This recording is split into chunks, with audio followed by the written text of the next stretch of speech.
This is Conversations with Mike Sparks. Are you concerned with the state of America, your state, your community? Then you're in the right place. State Representative Mike Sparks. He and guests are here to talk about local politics, history, faith, and freedom.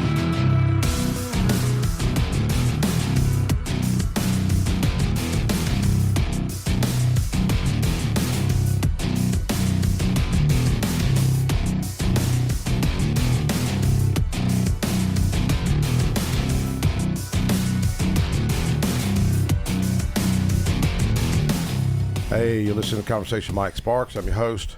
Mike Sparks got a big show tonight, and hopefully I can keep it all kind of rolling. Got a lot of things to talk about. A lot of stuff's happened this week, man.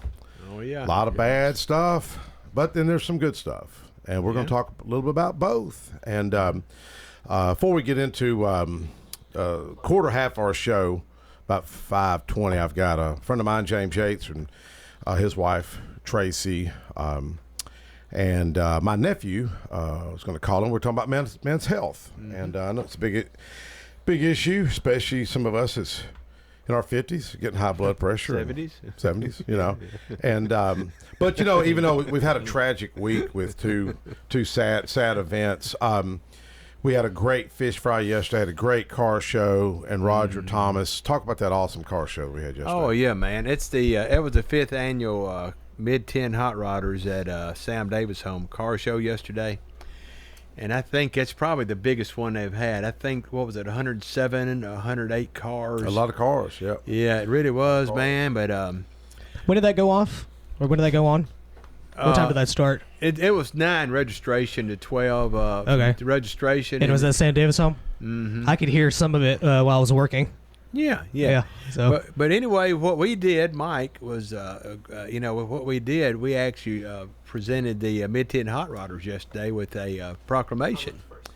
Yep. And we had the mayor. It spoke. We had, of course, Mike presented the proclamation, and we had Miss Lisa Crowell, the Rutherford County Court Clerk. Had I think we even had old Chuck Isbell sitting back there, didn't we? And, of course, our executive director, Jenny Lamb. So we had a few people up there to help present it. And like I said, I'll name them off right quick. Is Christy Pugh, her husband Chris Pugh, David Ellis, Janice Ellis, Danny Judd, and there was Mike Morton and Tracy Morton. And those people, man, they really know how to do it. And like I said, they don't ask for nothing to do that. They just make it fun to everybody. And it's just a real good old family. And I gave out some trivia questions. And he did give out some trivia questions. You want to mention what they were? Are they too politically incorrect to mention on the radio? Yeah, that one might be. Which one? I sure it is. Maybe it is. It was. I don't know if James is listening, but it's a pretty. I was on the way I was on the way in. I was running late. Yeah. I just got through speaking at a Hindu temple. Yeah. There are 400 Hindus of all things. Anyways, God puts me in the strangest position sometimes. Yeah. So I wanted to drive my wife's car over there. So I was cruising through there, and I was trying to do the speed limit. Luckily, I did because there was a cop over there at Smyrna Elementary. And the one you've been barking about getting well, police cars everywhere. I'm complaining that Metro don't have enough police officers in Smyrna. I'm not saying we got too much. Smyrna's actually Smyrna, it's really a good town. We do. We really do have an awesome town. You don't want to speed. But I'm coming through there. I'm trying to go a little fast because I knew that, I thought y'all were waiting on me. And Mayor was there. And I was all of a sudden Freebird starts playing. Yeah. And I thought, I bet this is the biggest redneck song out there. And I thought, I'm going to do a trivia. And so I said, what's the biggest redneck song? And everybody looked at me like, what? And nobody guessed it.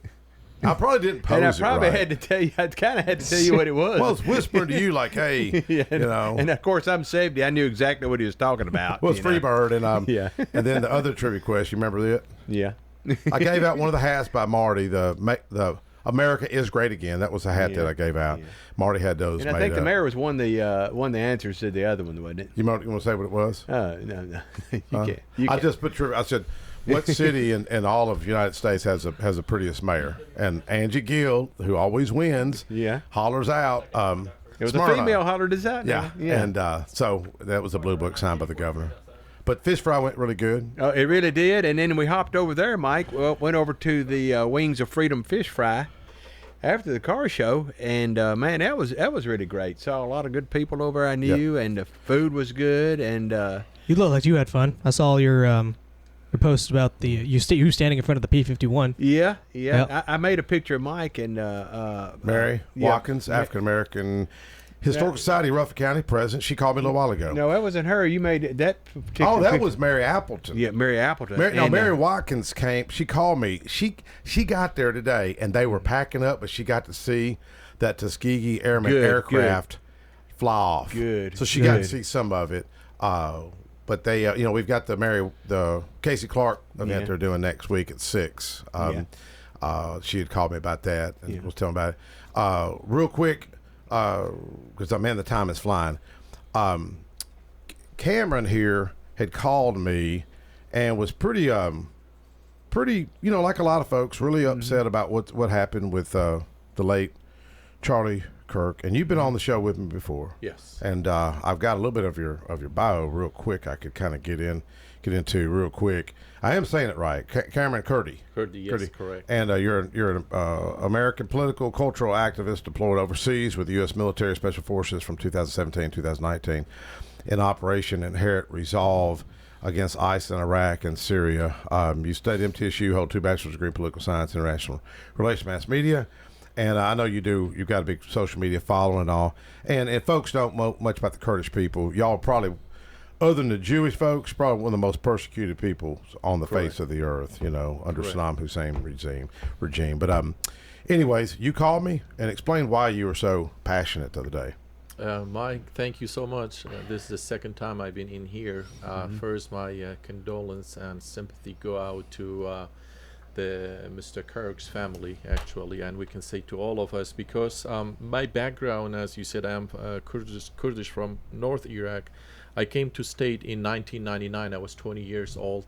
And anybody familiar with the Kurdish history, as you said, we've been going through a lot of prosecutions, oppressions, mass killing. And I remember when I was a kid, my father always told me, just be careful, the walls has heirs, because it was Saddam Hussein. There was like a police state. If you were actually talking anything against the regime, they could come knock on the door and arrest you. You've seen that happen? I seen that it's happened. So political violence is, and when we came in here, something I always enjoyed and cherished we talk about is just the freedom of speech and the also protection we do have. Is constitutionally you are protected.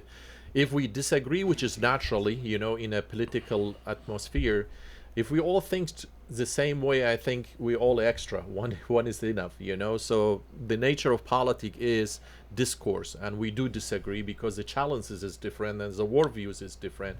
Yeah. But there's not always like you cannot silence people by bullet. That's what we see overseas. We run away, and I do have 2 children. My daughter. Say that again. If people couldn't understand you, you can't silence people. Go ahead. With bullets, With bullets. we do bullets. Yeah, we do have ballot. We can always, if ballot, you disagree, that's a principle of democracy. Ballots, but you cannot kill people. Basically, silence them. We seen that, and what I don't see it is like this country to become as kind of like a third world countries. But also, I'm very familiar that we do have a political history of violence. Remember that JFK was being assassinated. The current president. There was 2-time attempt on his life, So 3 weeks ago, there was 2 actually in Minnesota. There was like assassinations. State representative. So we do know justice and her happened husband. us in 2022. Actually, it was happened. So what I'm saying is very, very sad what we experienced because my children, they saw it. They had the tablet, they saw some videos, and Ariana, my daughter, she was just asking me, why did they kill this young guy, a father? And it's very hard to tell her, explaining for her, because of he was just basically expressing his ideas. He has a different world views, but that's not like the solution, I guess. Like a civil ways we go for it. And that really upset me. I think it will upset a lot of people's, but at the same time, I think it will encourage a lot of generations to speak up. To continue his legacy. I think we should always speak our minds and our hearts freely, without any fears. Even our pastor today, Brother Shelby, talked about it and talked about he really died a martyr, in my opinion, for his faith. And I think there'll be hundreds of thousands of young Charlie Kirks that will rise up. Yeah. Go ahead. You want to say something? Mike, I came in here today ready to say a few choice words about what happened, but I don't think that's what Charlie would have wanted for any of us. Yeah, I'm angry. Yeah. I think we all are. But no one's breaking any windows. No right. one's No, there's rioting nobody's in the rioting. streets. No one's Nobody's burning rioting. buildings. Yeah. You know. And it's, never mind. Yeah, and seeing Erica Kirk is his wife. Hearing her give that speech at Charlie's podcast studio. Wow. That was. Did you listen to all of it? I listened to a little bit. I caught like in the middle of it, and then Sean Hannity came on after that, and he played a majority of it. And so I think Connor's yeah. got it pulled up. If you can kind of go into it, I really couldn't listen to it, but I'm gonna try to listen to it now. It's a little long, so we don't have as much time. But if it's okay with you, Cameron, we're gonna go into play that podcast. This is Charlie Kirk's wife, Erica. Yeah. Okay, go ahead, Connor.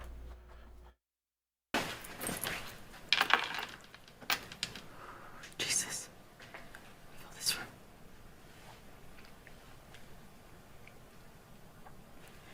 Good evening. My name is Erica Kirk. Charlie Kirk is my husband.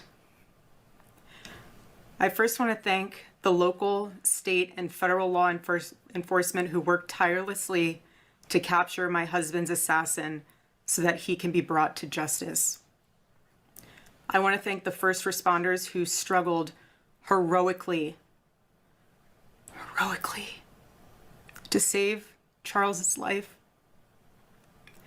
and the police who acted bravely to make sure that there were no other victims on that terrible afternoon. I want to thank the officers who have protected our Turning Point USA family these past 2 days. And I want to thank the Turning Point USA board, the COO, Justin Strife, and my husband's chief of staff, the amazing Mikey McCoy, for all their work in these terrible days to be the stability for our family and for the wider Turning Point USA family as well. My heart is with every one of my husband's employees who lost a friend and a mentor. I want to thank the staffers of his amazing Charlie Kirk show, who helped him broadcast from this studio, this chair. Every day he loved it. He loved what he did. I want to thank the millions of people who have shown their love for Charlie here in Phoenix, across America, and worldwide. I want to thank my husband's dear friend, Vice President Vance, and his phenomenal wife, Usha, for their love and support. You guys honored my husband so well, bringing him home. You both are tremendous. I want to thank President Trump and his incredible family for the same. Mr. President, my husband loved you. And he knew that you loved him too. He did. Your friendship was amazing. You supported him so well, as did he for you. 2 days ago, my husband, Charlie, went to see the face of his Savior and his God. Charlie always said that when he was gone, he wanted to be remembered for his courage and for his faith. And one of the final conversations that he had on this earth, my husband witnessed for his Lord and Savior, Jesus Christ. Now and for all eternity, he will stand at his Savior's side, wearing the glorious crown of a martyr. Charlie loved life. He loved his life. He loved America. He loved nature, which helped him always bring him closer to God. He loved the Chicago Cubs. And my goodness, did he love the Oregon Ducks. He'd want me to say go Ducks, so I have to since they play on Saturday. So go Ducks. But most of all, Charlie loved his children. And he loved me with all of his heart. And I knew that. Every day I knew that. He made sure I knew that every day. Every day he would ask me, how can I serve you better? How can I be a better husband? How can I be a better father? Every day. Every day. He was such a good man. He still is a good man. He was the perfect father. He was the perfect husband. Charlie always believed that God's design for marriage and the family was absolutely amazing, and it is. It is, and it was the greatest joy of his life. And over, he would tell all these young people to come and find their future spouse, become wives and husbands and parents. And the reason why is because he wanted you all to experience what he had and still has. He wanted everyone to bring heaven into this earth through love and joy that comes from raising a family. It's beautiful. We'll come back. The speech is how long? It's like 17. 17. Yeah, we don't have enough time to get into it. Cameron, before we go to a quick break and get James and Tracy back here and one of my Rotary members, I think Douglas, is going to join us. What do you want to say about that? It's very sad. It's tragic. As a father, I do feel really, the children will grow up without a father. So what I'm saying, all of us, we do have to ask ourselves is what kind of a future environment we do want to create for our children, how they want to live, basically, I think it's very, very sad. I hope this will be a reflection for all of us, like American. We all need to come together. She said love is very, very important, and more than that is tolerance, tolerate different ideas. And also we can engage. I think the youth need to be politically engaged because there is apathy. The youth basically tired. And also the leaders is very, very important because like a role model, they need to be very careful and responsible. So also the way, they giving speeches, engage. I'm very optimistic. I love this country because we've been going through a lot. It will enrich us, but also very important. Each of us, we do have a lot of responsibility. We have to be very, very careful. Unity is important, Well, one thing I admire about the Kurdish people, I think we have taken our freedoms for granted. We've taken the Constitution for granted. We've taken the First Amendment for granted.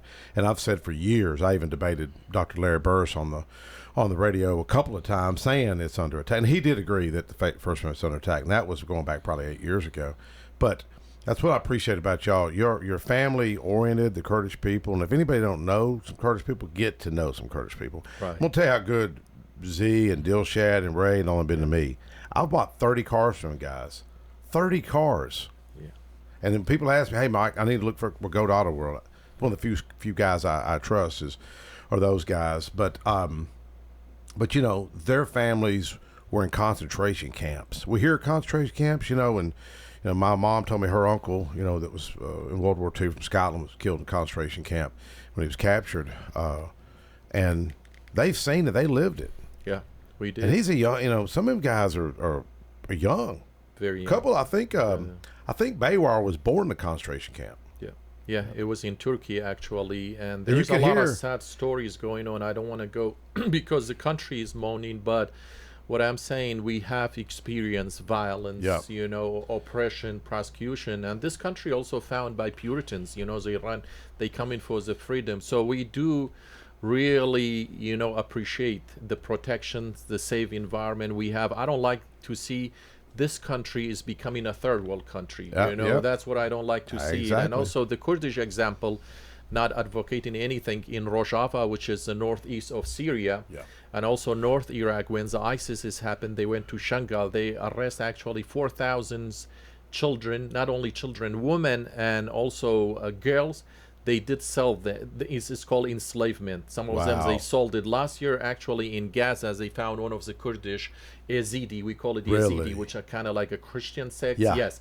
They found her because she was being like handed several times from ISIS. Yeah, unfortunately. Sad. But despite that, we never lost our humanity. We opened our hearts, the land for all refugees coming from Syria. The Christians, they came to the Kurdistan.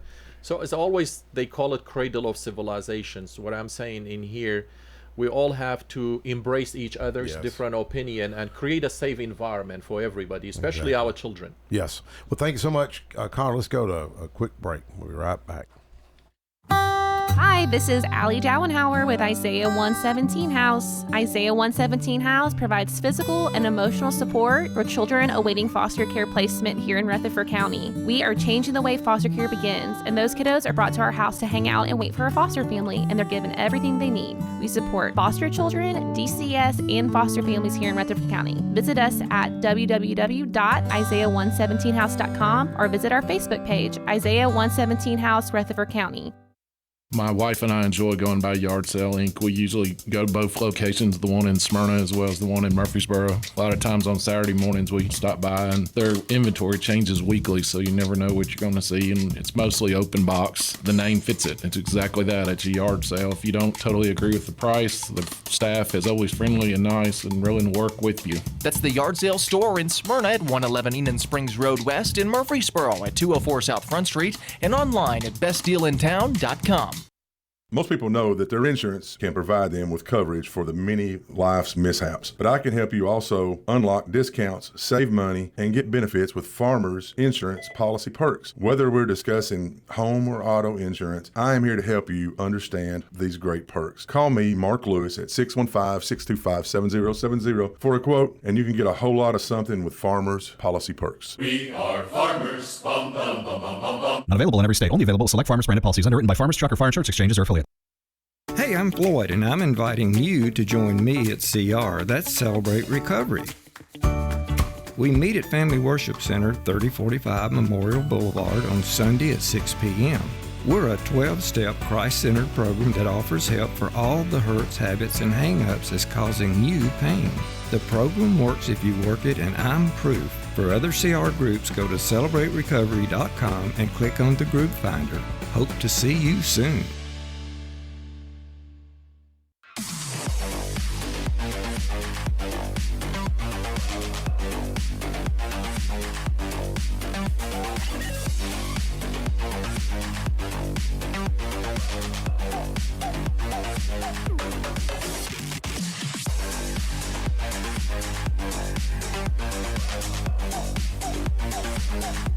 All right, we're back. Second half of this show, we won't talk about men's health for a few months, and we've been talking about putting this show together with my buddy James Yates here, somebody I have a lot of respect for.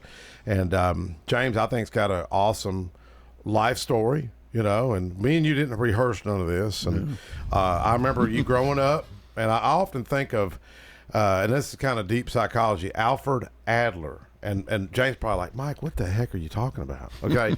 But James is somebody who, he kind of remind me of Mike Hollings in a way. Because guys that really, I'm not saying you had a rough childhood. I'm not saying that by no means. But you didn't have a great childhood, did you? No. And you took and boom, worked so hard and just drove. Mike's the same way, you know. And Adler talks about that, you know, where Freud talks about, you need to keep crying over spilled milk when you were 3 years old, or your mom and dad divorced when you were 4, where Adler talks about your adversity really is an opportunity. And you've kind of taken adversity and made an opportunity out of it, haven't you? I feel like that, yeah.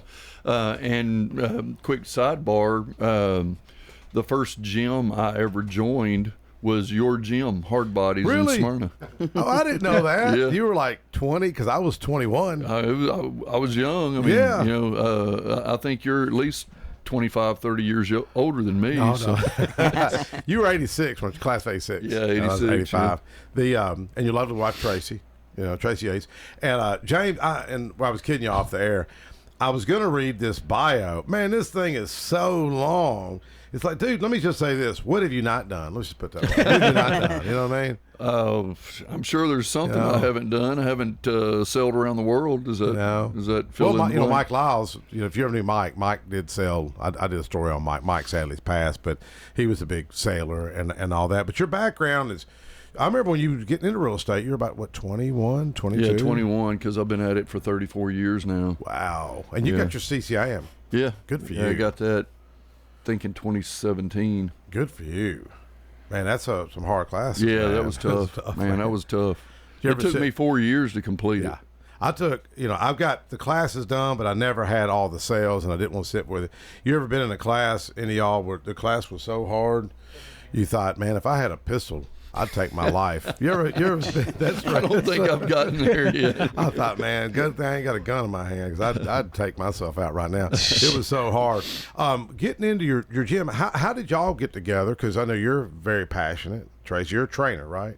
I'm not a trainer. No. I was thinking I manage it. Oh, okay, Yep. okay. Yeah, she's the general manager. General manager. Now, James, some of your, because you've always been kind of like been an athlete, working out and all. What has kind of motivated you to get fired up? And I just think I'm competitive. You know, I'm constantly trying to be doing something that keeps me active. And back when you and I were growing up, I was playing basketball and football. I played 10 years of each. And then after that, I got into soccer in the adult league there in Smyrna. And then I started an adult men's flag football league that I ran it for 4 years until I decided I couldn't do it anymore.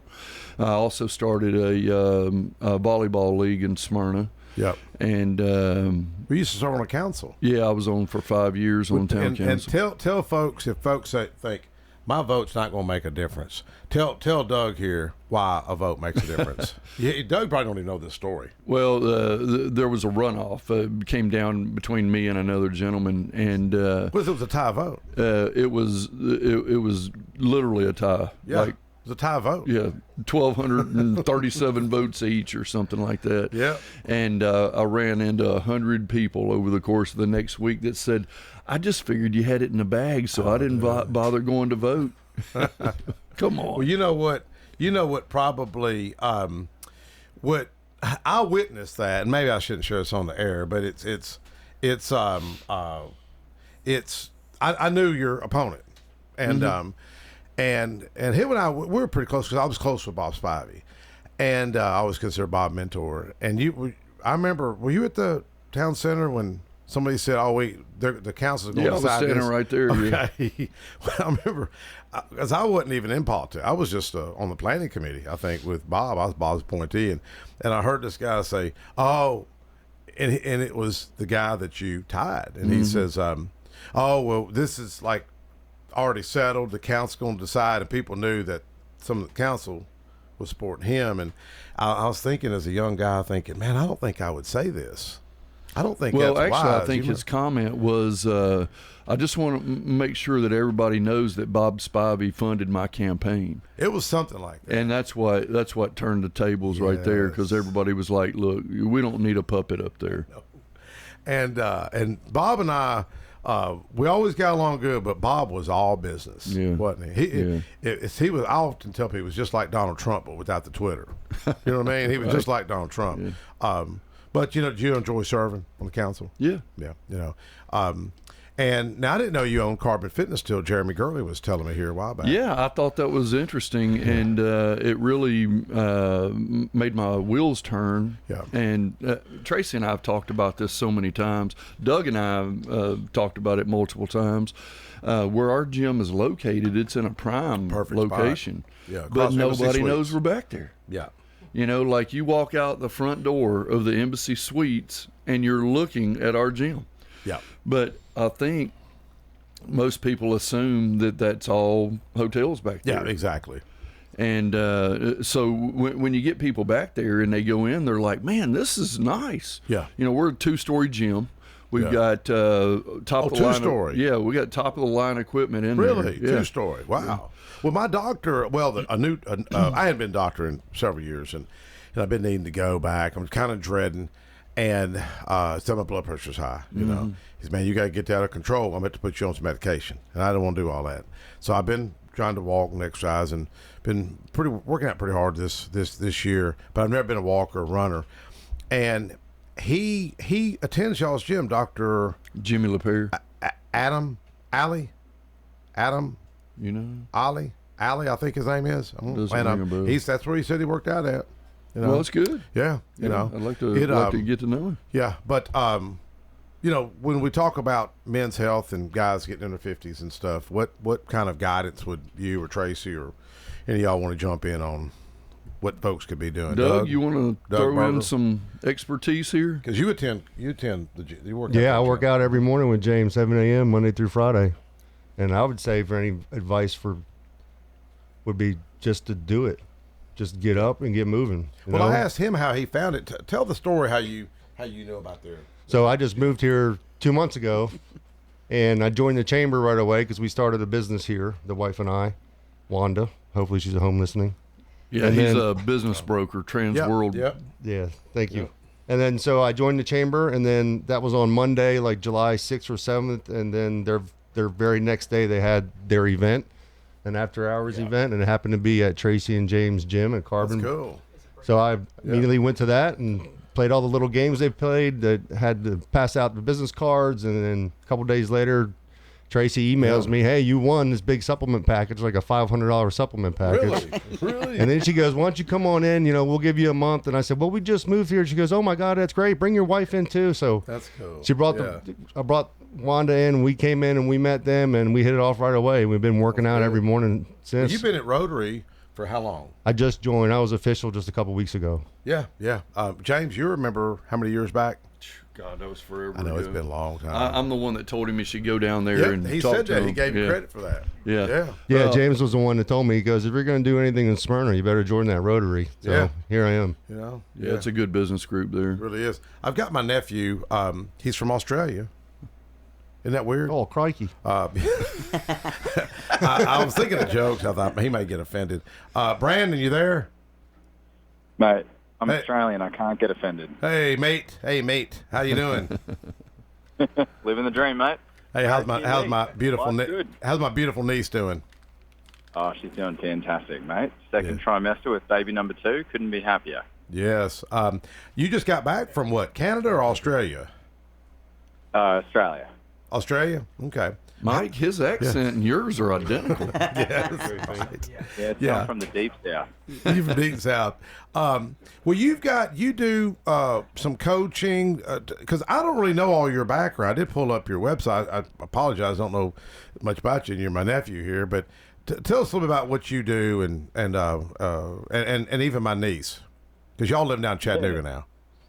Totally. So, well, you know, your niece and I are both very retired gym owners. We did that life. It's a lot of work. Kudos to James and Tracy. It's a lot. 4 a.m., 9 p.m. Truth. You know, opening the garage doors. It's a lot of work. I mean, it's fantastic though. I mean, it's really rewarding. We loved it. I sold my gym to move to the United States, in fact. But now what I do, you know, there's work. Do executive coaching in the tech space, but for play, I set up men's circles and support men's circles all over the world. So you think of it like small groups, but we're not. We're not just. You can be all faiths. It doesn't have to be just strictly Christian. And so, gay, straight, black, white, atheist, Jewish, doesn't matter. We open the doors for any man who wants to be a better husband, father, son, citizen. And when you're talking about, you know, wanting to get in shape, and the biggest thing for me has always been around community. You know, it's much easier to get up and go and work out when I know that my buddies are going to be there. And they're going to raise Cain when I'm not there. They're going to give me a hard time. And they're going to check in and see if I'm doing all right if I'm not there, right? But it's 5 in the morning, it's cold, it's raining. I'm not going to get up and do it myself. You know, it's a little bit tougher. Yeah, the tagline at our gym is lifestyle community culture. Really? And what he's saying is 100% true. I know if I'm not there on time, I'm hearing from Doug before I could get the phone picked up. He's and vice versa, and anybody else that misses, they get it. Yeah. Well, Brandon, how old are you? I'm 32. Okay, because one thing I noticed just working out at Crunch, it seems like people don't even like our age group. James and I and Doug. I'm not. How old are you, Doug? 53. 53. You know, we seem like we communicated a lot more. You know, because it was more of a hangout at when I had my gym. Crunch, they don't even speak to one another. It seems like. Well, I mean, it's definitely not like that at Carbon. At our gym, it's everybody patting each other on the back and asking about their kids, and you know, just you have it. We don't keep the music really loud in there where you got to scream to communicate. Okay. The music is one of my pet peeves, by the way. Yeah. And I also see it as a hazard. If somebody needs help, they shouldn't have to scream to the top of their lungs to get somebody's attention. Yeah. But in our gym, the music's adequate, but the communication and the interaction between everybody's the best part. Well, Brandon, your age group is not. I mean, you're not the 20s and the 23s that seem like they're stuck in their cell phones. But let's go back on communication. Why that matters so much. Yeah, I'd say, well, you know, let's talk about it. If I don't know your demographics, Mike, on male or female listeners, but you know, for me, even in Australia, I'm sure some of you lads can resonate with this. You know, I was raised that I couldn't talk about things like tough things, emotions, and stuff I was going through because my mates would call me weak or lesser than or insert expletive here. And that was really tough growing up because, you know, I had some pretty rough stuff happening at home and didn't feel like there were places where I could really talk about that stuff. And what I've learned later in life is that, you know, you can't keep that up. And I'm sure, you know, our gym goers here can resonate. Like, you probably, especially if you're personal training or at least have a gym, it becomes therapy because it's one of the best things people can do for their mental health. And at the end of the day, people come in, they want to drop 20 pounds, they want to get a little bit more tone, whatever it is. You keep asking why enough times, they're going to tell you the real reason why they're there. And more often than not, it has something to do with what's happening between the ears. Yeah. And community is the best way to facilitate. I think community and fitness combined is just an absolute no-brainer. I think it should be essential. It is essential for anyone to, you know, live a long and happy and healthy life. Got to do it with others. You can't do it alone. I agree. I think personally, I think everything in your life, every aspect of your life is better because you work out intensely. You know, all the side effects are enormous, or side benefits.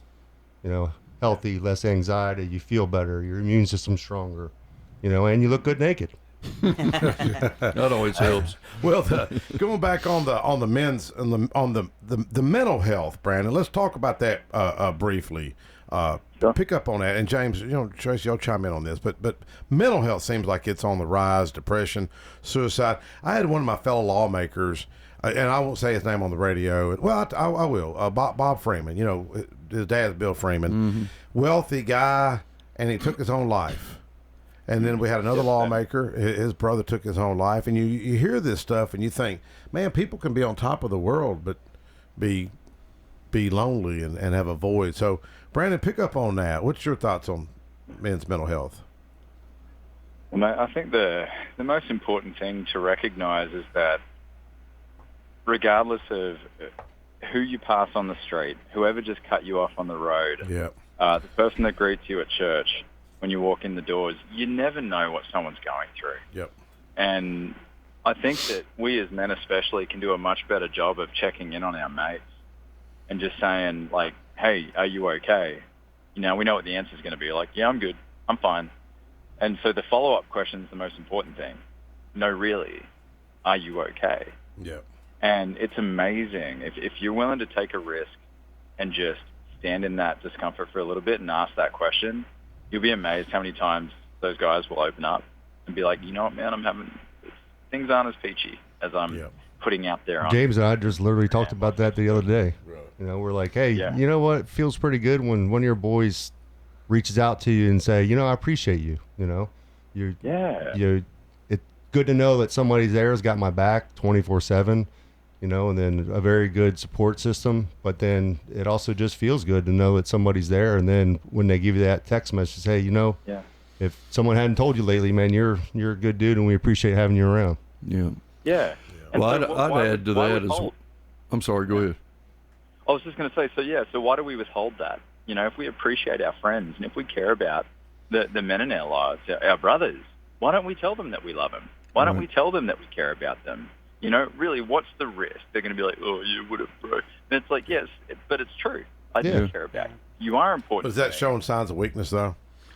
I don't see it as a sign of weakness. I see it as a sign of strength, because you have the ability to step outside of your comfort zone where a lot of people stay in it. But I did want to add to this conversation with this. Fear is not of God. So if you're dealing with fear, anxiety, depression, then you need to turn to God. Yeah. Get closer. The closer you can get and the more you confide in Him, the more you lay on Him. See, He's carried the cross for us once before, and He'll do it again every day. Yes. Amen. We've really built a great community there at Carbon. There's one thing that I'd like to point out. When we first purchased the gym, it had like roughly 240 members back in October of 21. And just by word of mouth, we grew that thing. Within 3 years, we were over 1,200 members. Really?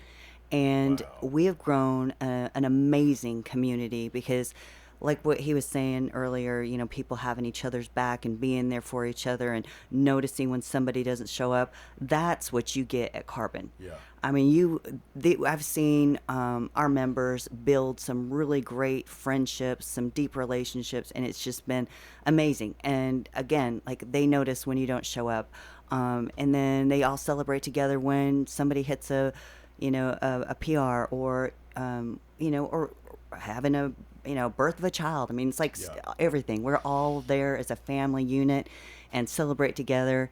So we put on a lot of amazing little events and stuff too. So, which is open to the public. So even if you're not a member, check us out. Come to our events, and you'll get just a warm welcome, just I've like heard anybody. nothing but good things. Jeremy Gurley, the doctor I went to, because I was bragging. I was like, "Yeah, man, I'm up to a mile."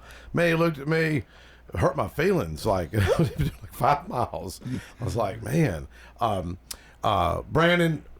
I'm gonna give you a couple last words, and before we go back to James and Tracy, mental health.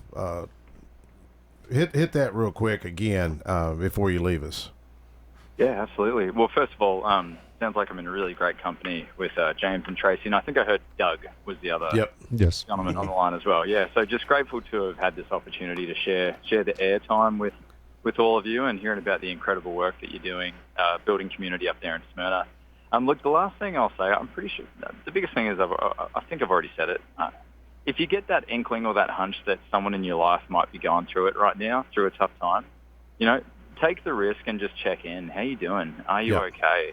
The sad reality is, Mike, you already shared, there are people in your world that have taken their lives. Unfortunately, I don't have enough hands to go through how many folks I have too. Yes. And it's just a sad reality of things. People think it's easier to actually make the ultimate decision than to actually navigate the difficult thing they're going through. So you don't know what someone's going through, and if you do care about those around you, then just put the first foot forward and just say, hey, are you okay? Well, Check Brandon, in on them. And where can folks find out more about you and your company? Yeah, absolutely. So I'm going to plug the Mankind podcast. So very proud. We just cracked top 1% for podcast. Our whole mission is to prove that there's more than just one way to be a man. And we interview, we're over 200 episodes. We've got a lot of really incredible folks with PhD next to their name that study manhood and masculinity. Yep. And we have courageous conversations on the taboo topics that you're not allowed to talk about around the dinner table. So Mankind podcast, everywhere you listen to podcasts, go and check it out. Okay. Just man, is there a domain that I could find it to? Yeah, or if the domain, just Mankind podcast in Google. We'll okay. Mankind podcast. Wherever you listen to your podcast. Okay, we'll check it out. All right, well, tell my beautiful niece I said hello, okay? Hey, you count on it. Thank you, brother. It's been a pleasure. Yeah, we'll see you, sir. Bye.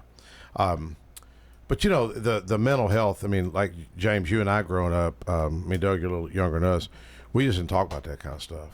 And, you had to suck it up, man, just move on, pull yourself up by bootstraps. And let me ask you this, do you think that maybe we I don't know if the word pander to young people. You think, you know what I mean? Because it was, you know, we had to bust our tails working growing up, you know? Well, I'm of the opinion that we coddle too much. Yeah.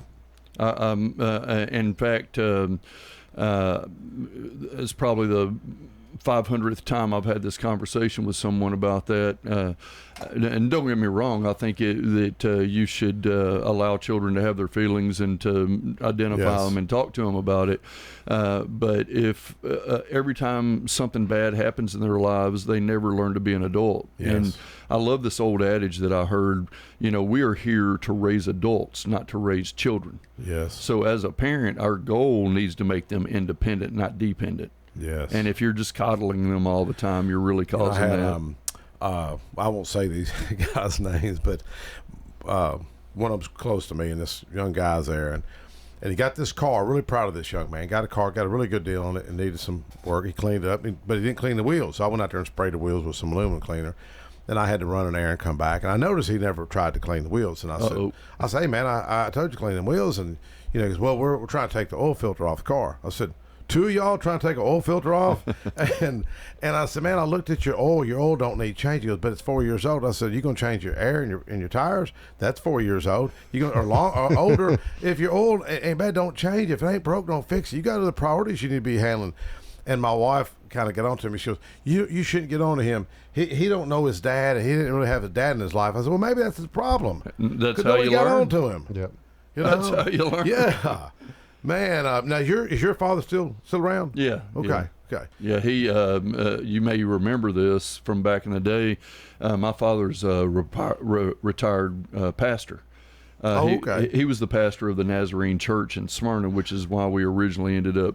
Really, I didn't know that. Yeah. Back behind the old Kroger. Yeah. Well, it was Big Lots. Yeah. Yeah. Okay. Yeah, Right. I know what you're talking about. Yeah. Well, have y'all thought about trying to reach young people with some type of mentoring, you know, with where it's like working out, but you also have some character building or anything like that? You mean through the gym? Mm-hmm.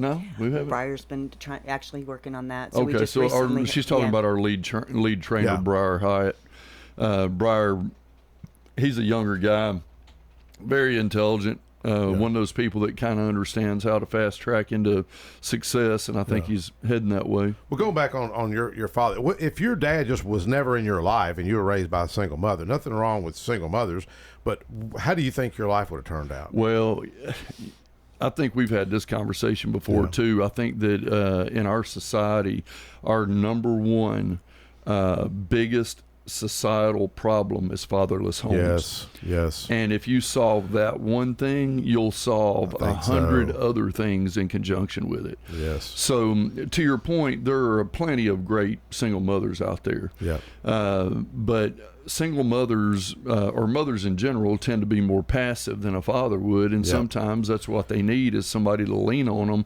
not to coddle. Yes. How much you bench press now? About 800. well, that's with one arm. Well, I wanted to get up. Well, let me ask you this. You know, back when I was working out real hard in my 30s, and I used to go to the weightlift contests and do all that kind of stuff, man. And I want to try to get back up to that, but I don't think I'll. And a buddy of mine said, "Get over it. You ain't never going to be able to lift what you used to lift." I mean, with our joints today and in our 50s, can our joints handle that kind of weight? Well, I think your joints could handle it, but you've got so much atrophy that God puts on you.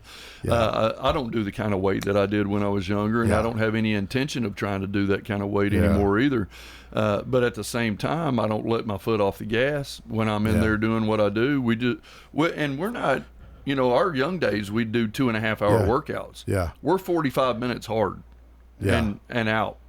So what's your typical, like, buys, and you do buys and deltoids, shoulders, triceps, like a Monday, and then buys we do back Wednesdays? A single body part per day. Okay. So Monday, National Chest Day. Okay. Chest and toes. Yeah, chest and toes. Tuesday's back, Wednesday's legs, Thursday's shoulders, and then Friday is arms, biceps, and we've been throwing in some extra cardio on Tuesdays and Thursdays. Yeah. You know, that's something we've been working on over at the gym, is trying to develop a running club, because where our gym is, we've got the most perfect running environment ever. Really? What'd you say it was? Yeah, the one lap around down to Medical Drive. It's just a little over half a mile. So it's you got almost a half perfect mile loop. metric. Yeah. So 2 laps, you've done a mile. Yep. Oh, really? Okay. Yeah, it's 6 laps. You got it's right there next to 5K. Jonathan's, so if you get thirsty. Yeah. Need a break in the middle. Well, it's do you like running? Do y'all like running? I'm not a huge fan, but I know I need it, so I do it. It's a necessary evil for me. Yeah. It's like one of those things that I hate it. It's painful, but it challenges you and it makes differences almost immediately. Yeah. Each time I run out, I feel like I'm leaner the next day. Well, if you're wanting to lose your core, which is probably the hardest for guys in their 50s, Tracy, what would you tell people they need to do? And if it's their core, how do you lose that? What's the best, most effective way I'm to go? going to agree with her, I know. Cardio. Is it? But no, y'all fast much? Do y'all ever fast? I think Doug was talking about fasting. Doug fasts pretty regularly. So the one of the famous quotes is abs are made in the kitchen. Wow. Right? And for me, fasting helps me get lean. Yeah. I did a 72-hour water fast about a year ago, and that really changed me a lot. Like, helped me get rid of a lot of water weight. I didn't realize, too. Explain that to listeners. So, excess water weight or bloat, you don't realize that some of the things that you're eating or processed foods or anything else, your body just can't process it efficiently. And I've also found out through some blood work that I'm borderline celiac. So, I got to really stay away from yeast, gluten, and taking that out of the diet, or at least the majority of it. I still divulge sometimes, but then also added in mushroom coffee and the intermittent fasting, and it's really made a big difference. I lost probably 15 pounds, but more so, I've lost 10% body fat. Like my waist is 4 inches smaller now, and I'm still, pretty heavy and with the muscle. Good for you. Now, if you got a running club together, man, that'd be a great marketing tool for that whole little area right there. Yeah, I agree. I was up at a run, a marathon. They just asked me to say a few words. It was a local nonprofit, and it was up by the Titan Stadium. And there was people, I just seen them, like groups running by the Titan Stadium and stuff. And I'm like, more power to you, because I'm not out there, man. And we're making fun too. Like we can do, after each 1K or something like that, you get the chunk of beer. I don't know. Portions of our programming have been pre-recorded. Portions of our programming have been pre-recorded. If y'all want to put that together, get the press release and to Brian Barrett or Scott Walker up here. If you want to do a little meetup like that, and we'll get on the that'd be great. On the Thank show. you. I think we've got Connor. We've got three more minutes. About 2. Do I have time to tell you about one thing? Go ahead. Yeah, you got time. I'll make it real quick. Yeah. We're having a fella named Evan T-Rex Singleton come to the gym. And if you look at his profile, it says that he's the strongest man on earth 2025. So Really? we're doing a powerlifting thing where he's going to be coming the and judge. He's a judge of it. he's going to be the main judge. Okay. And like Tracy was saying, we're always doing things there to try to build and grow community and get people to connect. This will be a great opportunity for people to come out and see some really heavyweight moved what around. day? What day is that? That's going to be on November the 15th. And any first responders that want to participate in the competition, their entry fee is actually going to be free. We've got somebody that has offered to cover their entry fee. Really? So it's just $50 entry fee for each person. But again, like first responders, just go ahead and register, and they're free. So when you say powerlift, what kind of powerlifting? Deadlifts, bench press, and what? I haven't set it up, but I know we've got bench, squat, deadlift. And then we got the bags. Heavy bag? Something with the bags. Oh, I don't know what that one is. When you and I competed, we always did bench. Yeah, bench press. Yeah. And, I wish, in fact, I'd give $1,000 if anybody, I won that GNC contest. Got down to 132 and done 300, and they didn't believe I weighed what I weighed, so they made me go way back in. And my wife, she was just, my little girlfriend was Felicia, 16 years old. Yeah. She was mad at the judges, but I got photos. Chuck Braxton judged it. Remember Chuck Braxton? He'd lay on the nails and they break boards over, but I don't have any photos. I won the grand prize was the bench press. Well, I still have the bench wasn't that press. at Hickory Hollow Mall? Yeah, I was there. You was there? Yeah. Were you really? Yeah, I won my division. You won your division. Yeah. Good. And I also won the television they gave out. Oh, yeah, nice. it was really wild. It was, that thing was probably big as a I know it VW was. Bug. There was probably, what, 800 people there up in the top? Oh, yeah, watching. it was a big crowd. That I was thought you were going cool. to say it was a 19-inch black and white. But you know, I don't Weighing have 400 pounds. I don't have none of the photos. And if anybody has that from 1987, 88. That's cool. You remember? That sounds about right Yeah. because I graduated 86, Yeah. and it would have been right around that But I'll time. give 1,000 if somebody can find me the photo of him putting that ribbon, that belt, that thing over me. Thank you all. Thank you, Connor. Thank you, Doug. Thank you, Tracy. Folks, we'll see you next week.